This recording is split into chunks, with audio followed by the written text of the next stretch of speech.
ನಮಸ್ತೆ ವೀಕ್ಷಕರೇ, class 1 news ಟಿವಿಗೆ ಸ್ವಾಗತ. ಈ ದಿನದ ಪ್ರಮುಖ ಸುದ್ದಿಗಳು.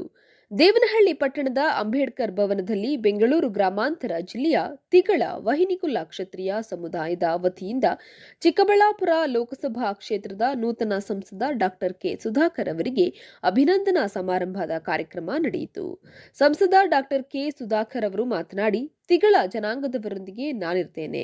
ಚಿಕ್ಕಬಳ್ಳಾಪುರ ಲೋಕಸಭಾ ಕ್ಷೇತ್ರದ ಪ್ರತಿಯೊಬ್ಬ ಮತದಾರರ ಅಭಿವೃದ್ಧಿ ಜವಾಬ್ದಾರಿ ನನ್ನದು. ತಿಗಳ ಸಮುದಾಯ ಶೈಕ್ಷಣಿಕ ಮತ್ತು ರಾಜಕೀಯವಾಗಿ ಮುಂದೆ ಬರಬೇಕು. ಮುಂದಿನ ದಿನಗಳಲ್ಲಿ ಅನುವು ಮಾಡಿಕೊಡಲಿದ್ದೇನೆ. ತಿಗಳ ಸಮುದಾಯದ ಅಭಿವೃದ್ಧಿಗೆ ಹಲವು ಅವಕಾಶವನ್ನ ಕಲ್ಪಿಸಿ ಯೋಜನೆಗಳನ್ನ ರೂಪಿಸಲಾಗುವುದು ಅಂತ ತಿಳಿಸಿದ್ರು. ನಮ್ಮ ಹಿಂದೆ ಸಮುದಾಯ ಇದೆ ಅಂತ ತಿಳ್ಕೊಳ್ತೀವಿ, ಇದು ಯಾವತ್ತೂ ಕೂಡ ತಪ್ಪು. ಸಮುದಾಯಕ್ಕೋಸ್ಕರ ನಾವಿರಬೇಕೇ ಹೊರತು ನಮಗೋಸ್ಕರ ಸಮುದಾಯ ಅಲ್ಲ. ಅದು ಸ್ವಾರ್ಥ ಅಲ್ಲ. ನಮಗೋಸ್ಕರ ಸಮುದಾಯವನ್ನು ಎಳೆಯುವಂಥದ್ದು ಅದು ನಮ್ಮ ಸ್ವಾರ್ಥ ಆಗ್ತದೆ. ನಾವು ಸಮುದಾಯಕ್ಕೆ ಏನು ಮಾಡ್ತೇವೆ, ನಮ್ಮನ್ನು ನಂಬಿರ್ತಕ್ಕಂಥ ಸಮುದಾಯದ ಸಹೋದರ ಸಹೋದರಿಯರಿಗೆ ಯಾವ ರೀತಿ ನಾವು ಕೆಲಸ ಮಾಡ್ತೀವಿ ಅದು ಮುಖ್ಯ ಆಗ್ತದೆ.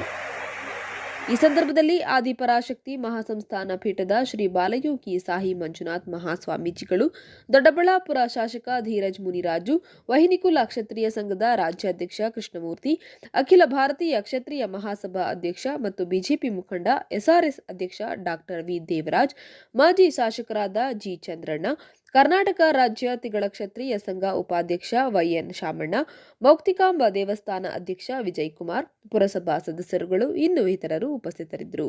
ವರದಿ ರಾಜುಗೌಡ.